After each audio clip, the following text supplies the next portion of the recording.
Chapter 3, My Story. My story about sponsored entrepreneurship began long before I entered financial services. In fact, it began when I was 15 years old. I was raised in a middle class family, but attended a high end private Christian school. My parents sacrificed about 25% of their income to send my sister and me to that school. That meant there wasn't a lot of extra to go around. At the end of each month, if I wanted to buy basketball shoes, go to the movies, buy a video game, or do any of the fun things that all of my friends were doing, I had to go out and earn that money myself. When I was 15 years old, my dad told me he would pay me $200 to seal coat our driveway. Now, $200 was a lot of money for my dad. I thought, if he's willing to pay me that much, he must really not want to do this himself. I figured it would cost close to $200 just to buy the materials I needed to do the job. But much to my surprise, when I went to buy the materials, they only cost about $40, which meant that for a couple hours worth of work, I was going to make $160.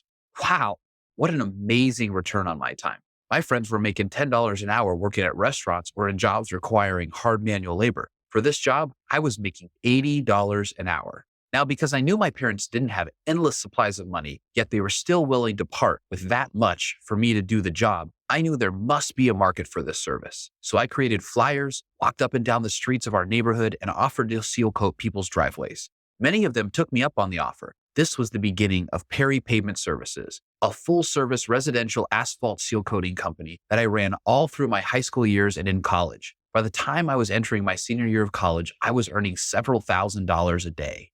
For a 20-year-old kid, it was quite a lucrative business. The problem with it was that in the long term, I didn't want to work 60 to 80 hours a week, especially in the summertime. That's when I wanted to enjoy time with my friends and family. I knew it wasn't sustainable for me to continue working all the time, and that someday, somehow, I needed to get out of the business. That opportunity came one day when I received a phone call from the local managing partner of a financial services company in town. He had interviewed my mom for a job as a financial advisor, but decided it wasn't the right fit. My mom had mentioned to the managing partner that I was a young entrepreneur looking to advance my career to the next step. She set up an interview for me. When I went in for my interview, I brashly said to the managing partner, "Why would I want to work in this business when I can make $100,000 in the summer working just a couple months?" The managing partner smiled graciously as he said to me, "That's great. My top agent made over $1 million this summer." It was then and there I knew this was a career track and a business model I needed to explore further. After multiple interviews, I found myself being hired by the local branch of the Fortune 100 financial services firm. I started my career in the industry as an intern in my senior year of college. By the time I graduated, I became the top producing intern agent for the entire company nationwide. Then I moved on to being a full-time advisor for the next 4 years. The class I was hired into, meaning all the people who were hired at the same time as me in our location, was the top producing class out of more than 500 classes in the company that year. I found myself at the bottom of that stack as a 21-year-old kid. It was humbling, but that competition pushed me to greater and greater heights. I had built my practice to where I was generating well over 6 figures in revenue. 5 years in, I made the decision to switch from building a practice to building a team, and I was promoted to partner in the local firm. As a partner, my responsibilities required me to be a talent scout for new financial professionals and then develop them into leading advisors. I would interview hundreds of people a year, learning about their stories and backgrounds, and why they were considering building a practice in the financial services space. I would analyze their backgrounds, talk to them about their dreams and goals, listen to the stories about all the events they were missing with their kids and how they just couldn't get ahead financially. Then I would selectively decide who to include on my team.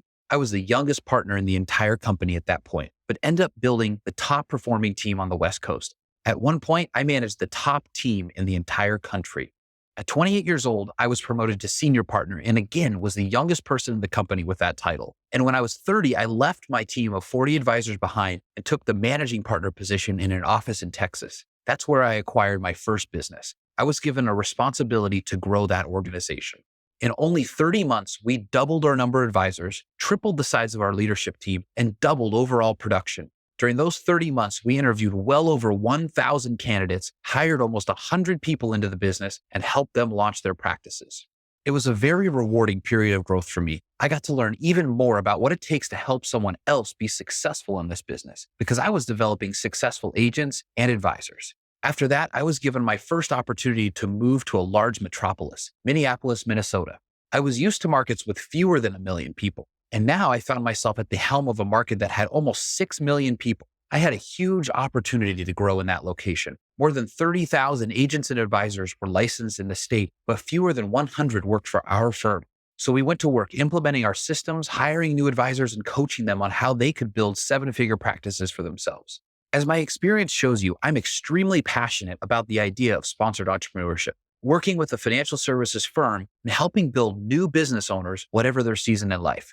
I've seen people come into the business as young as 19 years old and as old as 65. All of them have the same access and potential to build a successful practice that looks like whatever they want it to be. At the end of this book, I'll share with you how I can help you do the same as you look to build your best life through the model of sponsored entrepreneurship.